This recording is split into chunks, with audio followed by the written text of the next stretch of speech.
So the Abbey is finally open again, and I'm very happy that I'm able to show you how magnificent this is. These ruins of an abbey.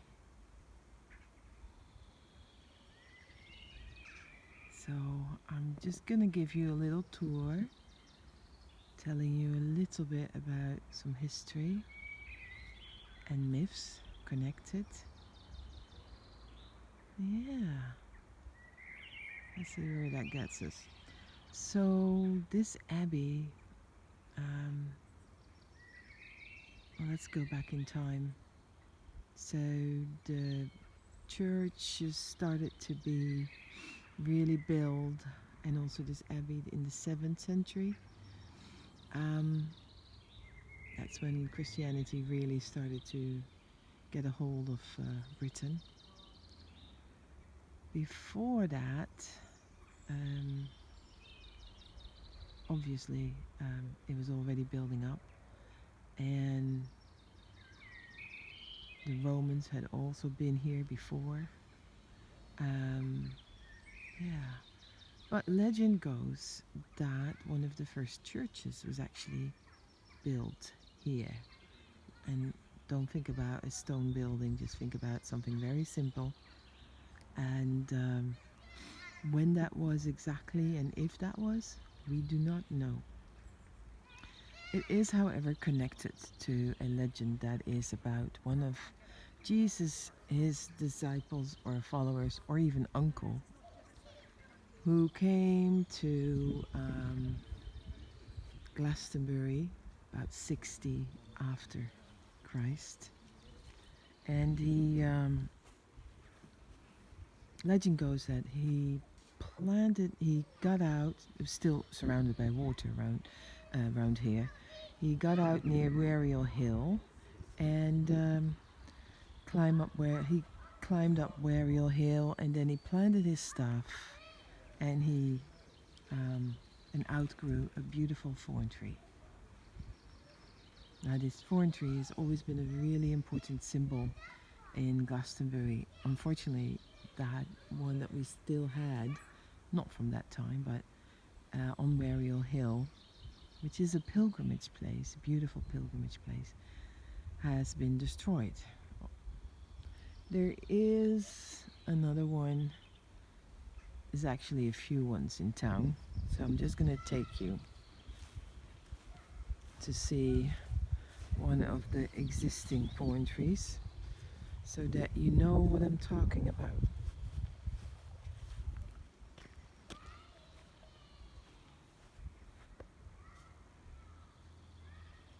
So that's the one.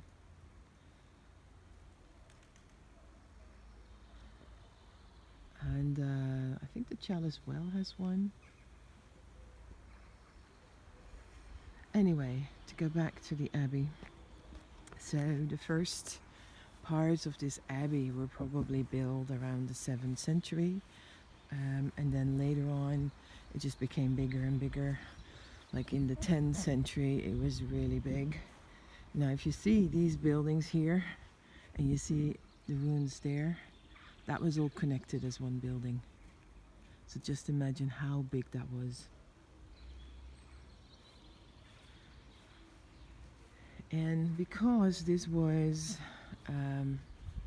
considered to be, connected to Joseph of Arimathea, who also, according to legend, brought the Holy Grail,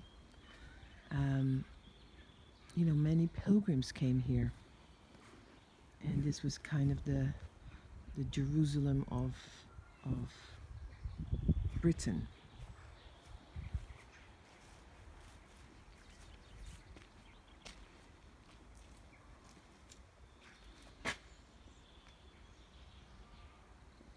So it's interesting that Glastonbury has always been a place of pilgrimage.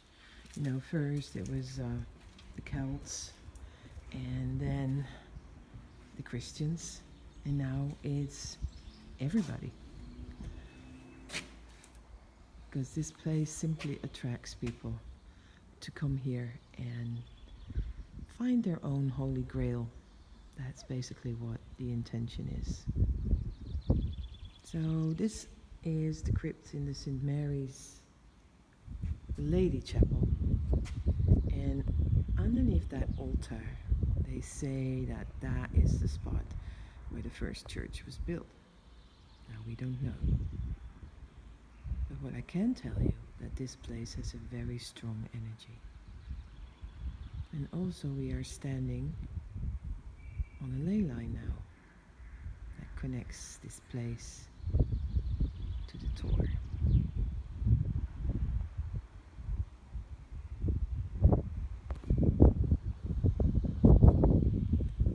As you can see, it is all magnificent here.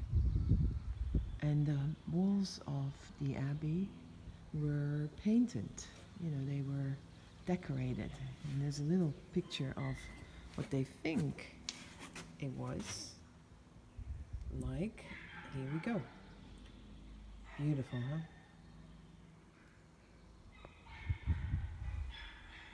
So yes, so this place, was booming in the 10th century. Was a very important place to come to. And so this town was a market town, and everybody, I think that also this abbey was one of the richest places. The abbot was one of the richest men in Britain as well. They owned a lot of land around here as well. So booming place. And then, unfortunately, I think it was in the 11th century. I'm not sure. I'm not very good at my years. There was a fire. And it stopped pilgrims from coming. But then luckily, they had another feature to pull them back again.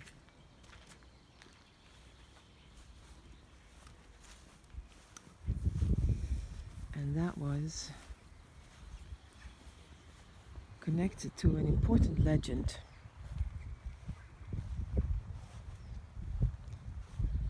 A legend with King Arthur.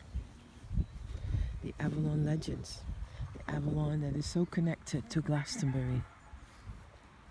So apparently, in 1191, as this little sign says, the monks dug to find the tombs of Arthur and Guinevere. So apparently they found the skeletons of a large man and a woman with blonde hair. So that must have been Arthur and Guinevere. Now, they did get all the pilgrims back because, Arthur, the King Arthur stories were very, very important around that time and very popular. So it was a good PR stunt, I would say. We don't know if it's real, it doesn't matter. Everything's symbolically, I would say. Anyway, about 100 years later, or not even, they were reburied in the abbey near the altar. And I'm walking in that direction. And I'm going to just show you a little bit of this beautiful park that surrounds the abbey.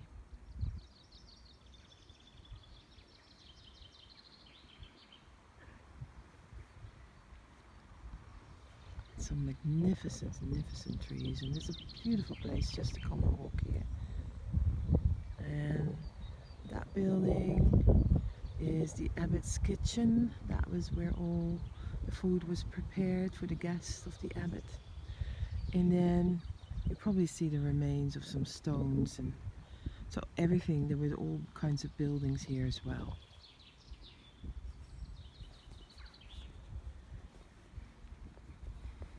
But there's a certain energy here.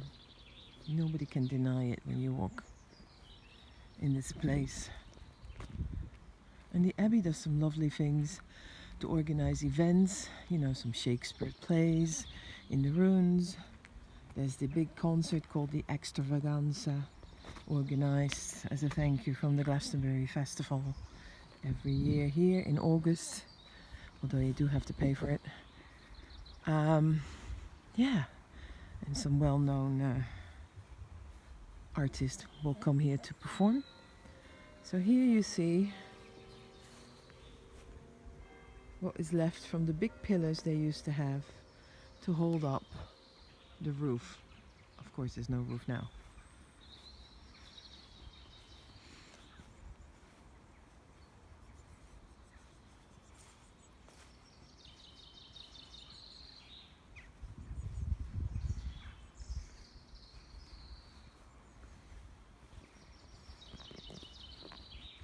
So this park is always filled with beautiful birds and squirrels, and you can actually see the seasons in action here very well, in a wonderful way.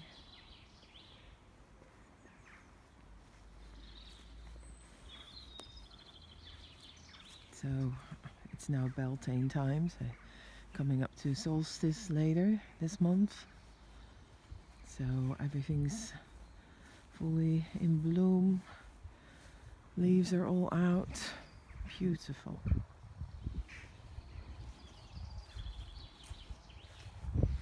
We're coming into the main part of the Abbey, where all the services were held, where the high altar is. And I'm sorry if this image is moving a bit, but I'm walking. Walking and talking at the same time, and filming.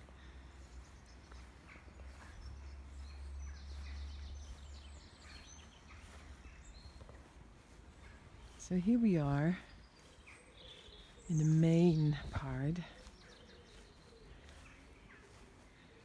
and as you can see, there's another sign saying what they did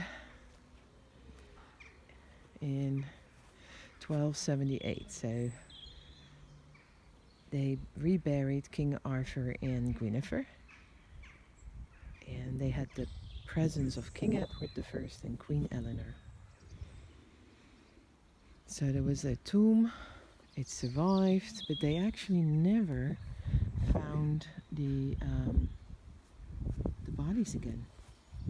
They just disappeared. Or maybe they were never there, we don't know. I love a mystery.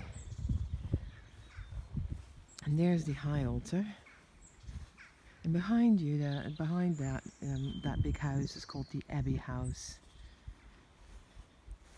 It's now a place, well, it had different functions over the years, and it's been used for organizing workshops and staying over and everything, really. It was a retirement place for priests.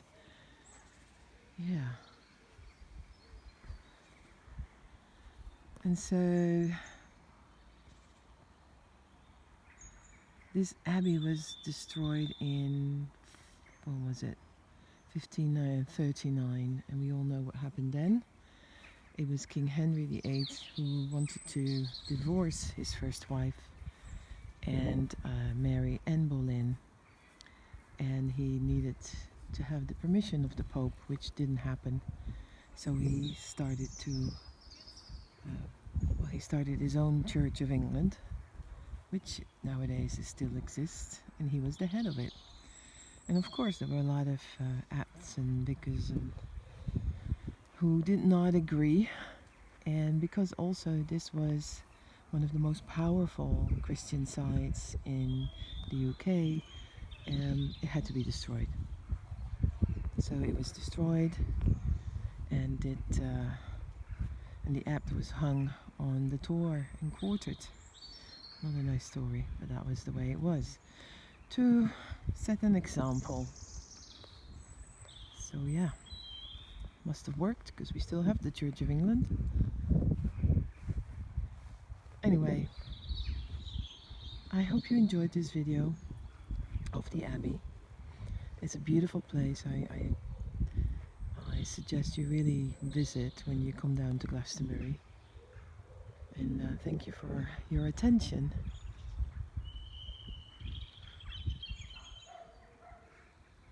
Until the next time.